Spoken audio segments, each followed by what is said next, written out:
Assalamualaikum warahmatullahi wabarakatuh. Selamat datang kembali teman-teman di channel Problem Catur. Semoga kita semua diberikan kesehatan dan rezeki yang melimpah oleh Allah Subhanahu wa taala. Amin. Di part yang kelima nih teman-teman. Dari pembukaan catur yang penuh kombinasi mematikan dimainkan oleh Grandmaster dunia di beberapa event turnamen. Partai pertama ini putih dipegang oleh Vasilios Kontronias dan hitam dipegang oleh Francisco Dotobi di Europe Individual Championship 2009. Dimulai dari E4, C6 dibalas D4, dan di sini D5. Carukan defense dimainkan oleh hitam dimulai di partai ini. Kuda C3 dan dibalas dengan pion kali pion. Kuda kali pion, gajah F5. G3 dan dibalas dengan gajah G6. H4, H6, dan kuda ke F3. Kuda D7, H5, gajah ke H7. Dibalas dengan gajah ke D3. Mengajak pertukaran langsung diambil oleh hitam. Dipukul oleh menteri E6, gajah F4, dan cek ke A5. Gajah ke D2 lagi dibalas dengan gajah ke B4. Mengajak pertukaran di sini dibalas dengan C3, gajah ke E7, dan di sini C4. Di saat C4 nih teman-teman, kalau di sini hitam kembali lagi gajah ke B4, apa yang terjadi? Langkah partai di sini, menteri ke C7, teman-teman. Apakah dengan kembali lagi gajah akan menemukan hal yang sama? Kalau dipaksakan seperti ini, langkah terbaik putih, karena sudah terlanjur mendorong C4, akan dilakukan langkah kuda yang akan dipindah ke E4, dipukul oleh kuda. Kalaupun di sini kuda ke F6 mengajak pertukaran, tentu di sini akan dicek yang mana peluang untuk rokade dari hitam sudah hilang. Kembali ke posisi di saat C4, langkah partai di sini hitam membalas dengan langkah menteri C7, rokade panjang, F6 kuda, B1 dan langsung rokade. Menteri C2, benteng ke D8, benteng ke 4, dibalas dengan langkah A5, kuda ke 2, C5, G4. Serangan di sini dimulai. Kalaupun di sini kuda bergeser untuk mengancam benteng yang dihampat, akan diabaikan oleh hitam, teman-teman. Tapi di sini langkah menteri C6 dengan mengejar kuda D5, pion kali pion, dan G5. Kesempatan yang tipis ini teman-teman langsung dimanfaatkan karena pertukaran pion terhalang. Diagonal menteri memukul kuda, pion kali pion, dan di sini kuda kali pion. Serangan kalau kuda diangkat tentu ancaman adalah cek di H7. Kuda di sini betul-betul ke 4, teman-teman. Namun untuk menghalangi diagonal menteri, pion kali pion, dan dibalas dengan kuda cek. Menteri di sini kali kuda, menteri ke F6. Dibalas dengan langkah F4. Dan di sini cek F5. Menteri C2. Akhirnya diterima tawaran itu oleh hitam. Dipukul oleh raja, kuda ke B6. Kuda C3 untuk menjaga pion tersebut. Kuda ke C4. Benteng ke H3. Karena ada kemungkinan mengajak pertukaran nanti kualitas dari hitam. Kuda D6 dibalas dengan langkah kuda G4, F5 kuda, kuda B5. Persiapan untuk mendorong pion dengan kekuatan penuh. A4 di sini, D6, gajah ke F8, D5 menteri, benteng, dan di sini benteng mengancam kuda. Benteng kali kuda dan benteng kali kuda. H6. Langkah H6 yang sekilas sederhana teman-teman adalah menjebak. Kalau di posisi ini G6 dijawab oleh hitam, maka jebakan itu masuk. Langkah partai di sini pion kali pion. Bagaimana kalau G6 sekaligus mengancam benteng? Maka akan datang cek dulu H7. Secara otomatis di sini terbaik untuk hitam adalah H8. Datang G5, membiarkan benteng itu dipukul oleh pion. Namun ketika dipukul tentu ancamannya checkmate. Kalaupun tidak checkmate, promosi menteri tidak bisa dihindari, teman-teman. Terbaik adalah D7, maka tetap akan dicek. Dan setelah dipukul persiapan untuk memukul gajah sekaligus promosi. Kalaupun di sini G7, maka akan dipukul promosi menteri. Kembali ke posisi di saat H6, langkah jebakan itu terbaca oleh hitam. Dia menerima tawaran itu. Dibalas dengan kuda cek, dan di sini H8 raja. H5 mengincar pion yang di F7. B6 mengabaikan langkah itu, teman. G3 dibalas dengan langkah benteng kali benteng, persiapan untuk cek. Dan di sini ancamannya juga sangat berbahaya untuk putih, teman-teman. Namun tetap diabaikan oleh putih. Memukul pion F7. Cek D2, C3, D1, persiapan untuk cek lagi, dan ini ancaman checkmate tentunya, teman-teman. Di sini langkah partai dari putih membalas dengan H7. Dan ini ternyata langsung menyerah, teman-teman. Perhatikan langkah yang mungkin tidak masuk di logika. Benteng dibuang, cek H7, sementara putih juga ancaman checkmate di sini, teman-teman. Kenapa di posisi ini menyerah? Karena pion cek H7 adalah langkah paksa, dan jika dipukul, kuda F6 cek, H8 satu-satunya, dan checkmate. Kita lanjut ke partai berikutnya. Di partai yang kedua nih, teman-teman, putih dipegang oleh Vasily Borisovich dan hitam dipegang oleh Andriy Malinin di Leningrad pada tahun 1988, dimulai dari D4, kuda F6, C4, C5, dan D5. B5 dengan langkah yang sangat tajam tentunya di sini adalah bengko gambit, teman-teman, diterima oleh putih. A6 diterima lagi, dipukul oleh gajah dengan target akan mengambil gajah F1 putih yang bagaimana nantinya menyulitkan untuk rokade. Kuda C3 dibalas dengan D6. Kuda F3 dan di sini G6. G3, gajah G7 dan di sini H4 dibalas oleh putih. Rokade dari hitam. H5 mengajak pertukaran. Dan di sini dipukul oleh kuda. Langsung dipukul oleh benteng. Karena serangan sudah dimulai di sini, maka tetap dilanjutkan oleh putih, teman-teman. Dipukul oleh pion menteri C2. Kuda D7, gajah G5, dan di sini kuda G6. Gajah G2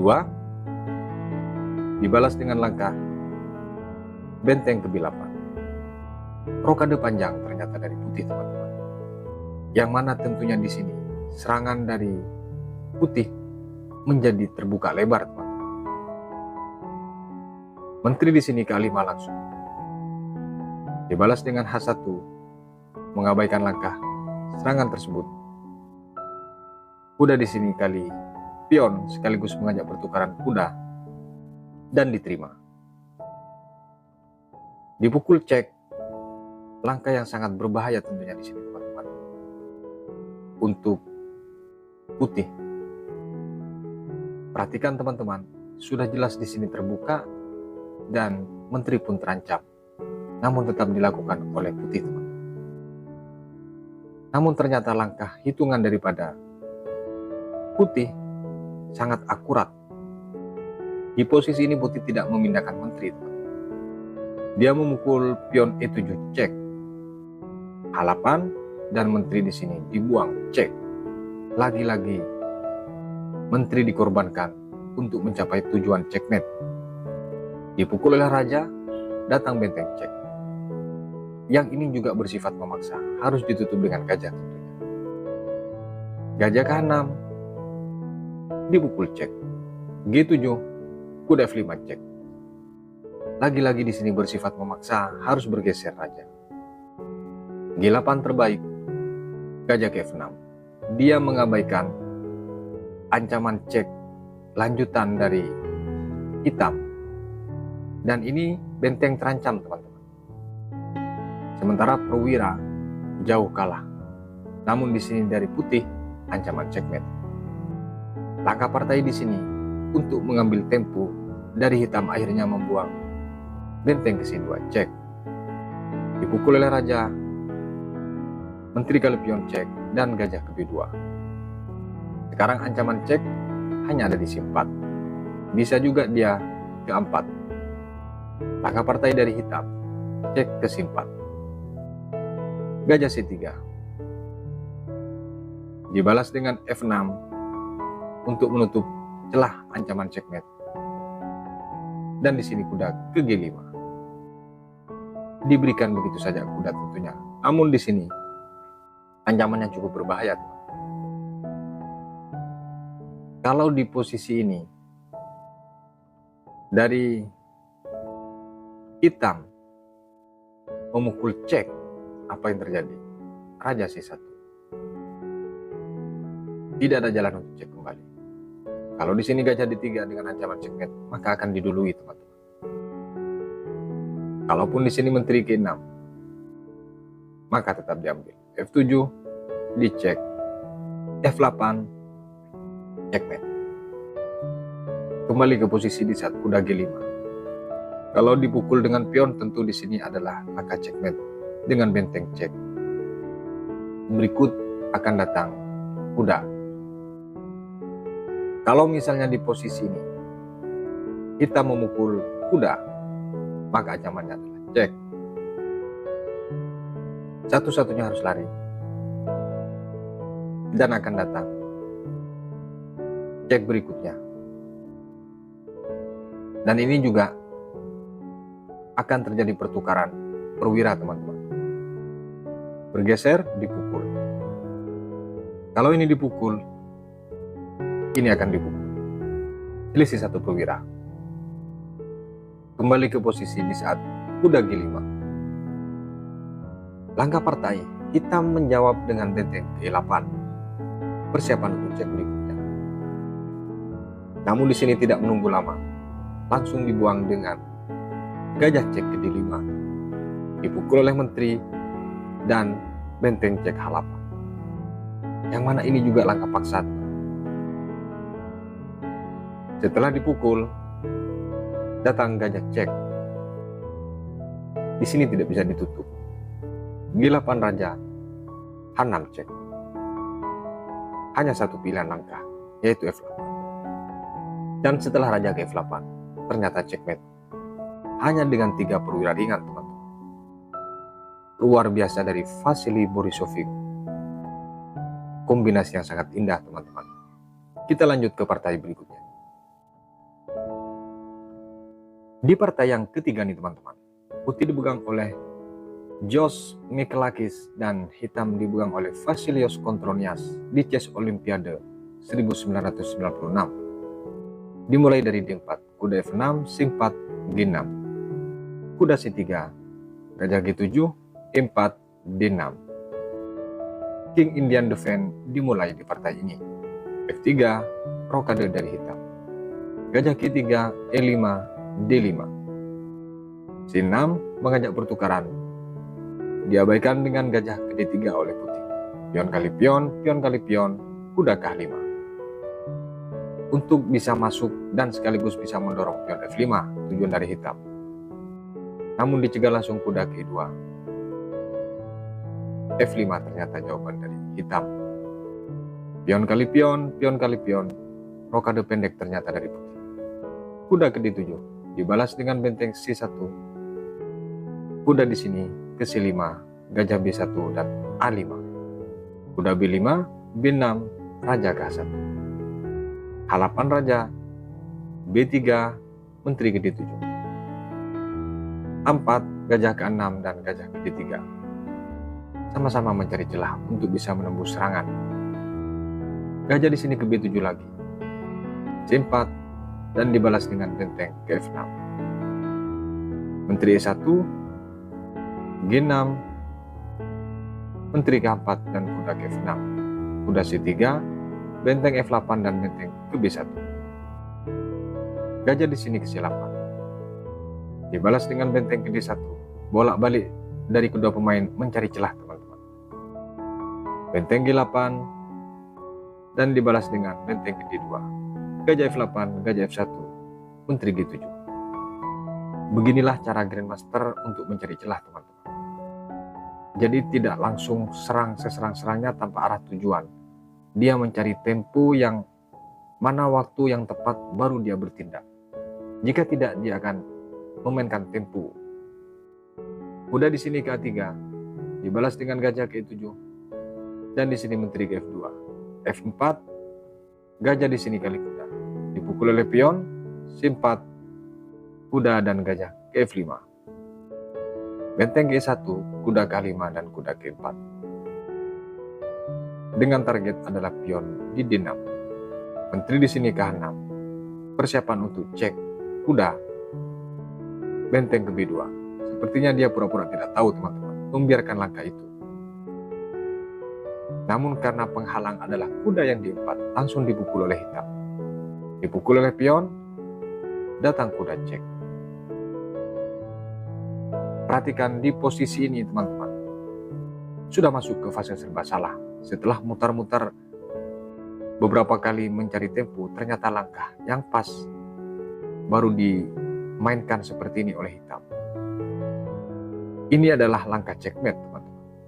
Kemanapun langkah daripada putih. Kalau di sini dia mengorbankan menteri, tentu akan diambil oleh benteng. Hanya dengan ditukar dengan kuda. G1, H3. F2 misalnya, cek H4. E2, benteng C3. Akan menjadi hancur berantakan. Kembali ke posisi di saat kuda G3. Langkah partai di sini. Dari putih membalas G1 raja. Dia masih belum sadar bahwa ada ancaman checkmate, teman-teman. Langsung dibuang menteri cek. Yang ini juga bersifat memaksa. Dipukul oleh raja, H6 cek. Masih menghindar dia. Checkmate. Luar biasa dari Jos. Michaelis langsung merebahkan raja. Karena mat, bukan karena menyerah, teman-teman. Kita lanjut ke partai berikutnya. Di partai yang keempat, teman-teman. Putih dipegang oleh Giola Sack dan hitam dipegang oleh Emil Hermansen di Europe Championship 2005. Dimulai dari E4 oleh putih, C6, D4, D5. Kita memainkan carukan defense, teman-teman. E5 dibalas, gajah ke F5 langsung, H4, H5. C4 mengajak pertukaran, E6. Agak sedikit tertutup permainan dari hitam ini, teman-teman. Kuda C3, kuda K7 dibalas dengan kuda K2. Melihat celah pion yang di C4 tanpa perlindungan langsung dipukul oleh hitam. Kuda G3 mengancam gajah sekaligus pion yang di C4. Gajah G6, gajah G5, dan menteri ke C7. Setelah menteri bergeser langsung diambil pion di C4 oleh putih. Kuda D7, benteng C1 dan kuda ke F5. Mengajak pertukaran diterima. Dipukul oleh gajah. Gajah ke D3. Diterima lagi, teman-teman. Dipukul oleh menteri F6. F6 ini sengaja dia buka untuk memancing celah agar putih masuk, teman-teman. Namun kesempatan itu dimanfaatkan betul oleh putih dengan cek G6. E7 raja, pion kali pion cek, dan di sini dipukul oleh pion. Di posisi ini, teman-teman, dari putih tidak memindahkan gajah gelapnya, melainkan dia rokade. Apa yang terjadi dengan gajah kok ditinggalkan? Ternyata ada maksud lain daripada putih. Diterima tawaran itu oleh hitam. Dan datang kuda D5 cek. Yang mana ini langkah paksa harus dipukul. Jika di sini dipukul dengan pion C, tentu dia harus kehilangan menteri. Kembali ke posisi di saat kuda cek. Dia pukul dengan pion E. Maka datang langkah benteng cek E1. yang mana di sini bersifat memaksa, teman-teman. Dan sangat fatal jadinya, karena akibat memukul gajah gelap dari putih tadi. Kuda di sini ke5, dipukul cek. Lagi-lagi tawarannya tetap checkmate, teman-teman. Kalau dia hanya sekedar menghindar, maka tawarannya adalah checkmate. Langkah partai akhirnya dia memukul benteng tersebut dengan menteri. Kalau dia lari ke D7 misalnya, maka datang cek E6 yang memaksa dia harus turun tentunya. D8 checkmate. Kembali ke posisi. Tahu bahwa konsekuensinya harus kehilangan menteri. Dia mengorbankan menteri terus untuk melanjutkan. Dipukul oleh pion, tetap ada ancaman cek. Dibalas dengan raja ke D7. E6 cek dan D6. E7 cek. Sengaja membiarkan pion ini dipukul untuk bisa mobilisasi benteng di E1. Diterima dan cek. D7, menteri F7. Di posisi ini, teman-teman, akhirnya dari hitam menyerah. Kenapa dia menyerah di posisi? Kalaupun di sini dia menghindar, misalnya ke D6, maka di sini harus kehilangan benteng. Jak F6, C7, benteng hilang. Kemungkinan kedua, kalau dia ke C8, maka tentu langsung checkmate. Makanya di F7 langsung menyerah dari hitam, teman-teman, atas langkah Gyulasak tersebut. Kita lanjut ke partai berikutnya. Di partai yang terakhir nih, teman-teman, putih dipegang oleh Vasilios Kontronias dan hitam dipegang oleh Krum Giorgis di Karditsa pada tahun 1994. Dimulai dari E4, C5, kuda F3, D6. D4, di sini kuda ke F6, teman-teman. Pembukaan Sisilia varian Panov dimainkan di partai ini. Kuda C3, pion kali pion, kuda kali pion E6. G4 dan dibalas dengan A6. G5, kuda ke D7, gajah ke E3, dibalas dengan langkah B5. A3, gajah B7, H4, dan dilanjutkan dengan langkah kuda ke B6.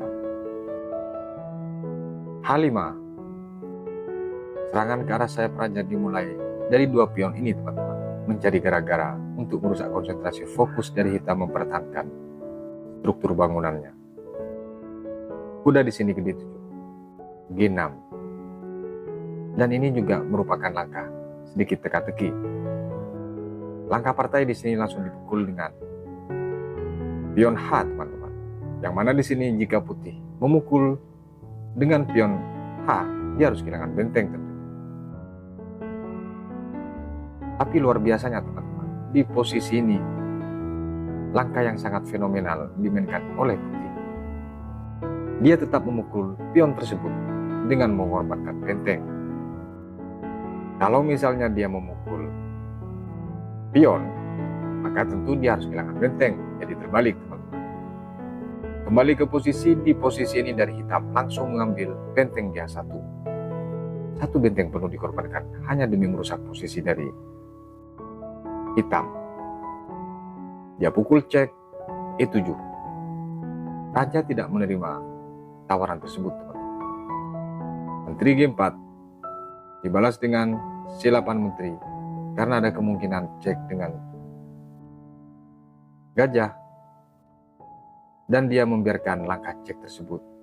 Pion diambil yang di E6, langsung dipukul cek oleh putih karena memang tidak bisa dibela, teman. Dibalas dengan langkah D8, E8 cek, C7, kuda di sini ke E6 cek, yang memaksa dia harus bergeser, teman. Ternyata dia bergeser ke C6. Kuda di sini ke D5, mengajak pertukaran. Dibalas dengan benteng cek karena ada kemungkinan kombi di sini dipukul terlebih dahulu oleh benteng, dipukul oleh raja. Kuda di sini kali kuda, cek dipukul oleh raja, kuda ke F8. Perhatikan, kuda ke F8 teman-teman. Agak sedikit aneh langkah daripada putih tentunya. Namun ternyata hitungannya sangat akurat. Jika di sini dipukul kuda tersebut, apa yang terjadi? Langkah partai di sini kuda ke E5. Kalau di sini terjadi pertukaran menteri, dia harus kehilangan kuda. Misal di sini dipukul menteri, maka akan datang menteri promo dan wajib dipukul. Dan setelah dipukul, dia unggul jadinya 1 perwira. Kembali ke posisi di saat kuda di sini memukul gajah. Kalau di sini kuda kali kuda, apa yang terjadi? Maka datang benteng cek. D4, satu-satunya pilihan langkah. Dan di sini D4. Masih dia bisa lari ke C5. Benteng G4, langsung cek. D5 dan checkmate. Ternyata sejauh itu hitungan dari putih, teman-teman. Kembali ke posisi di saat kuda di sini kali gajah. Langkah partai ternyata kuda ke E5. Dimainkan oleh hitam. Tetap di sini benteng D1 cek. Dibalas dengan E4. Detik-detik harus menyerah karena ancamannya checkmate. Dibalas dengan langkah D4 cek. Masih dijalankan ke F5. F4. Di posisi ini langsung menyerah. Kenapa dia menyerah di posisi? Di sini pilihannya dia harus kehilangan menteri atau checkmate.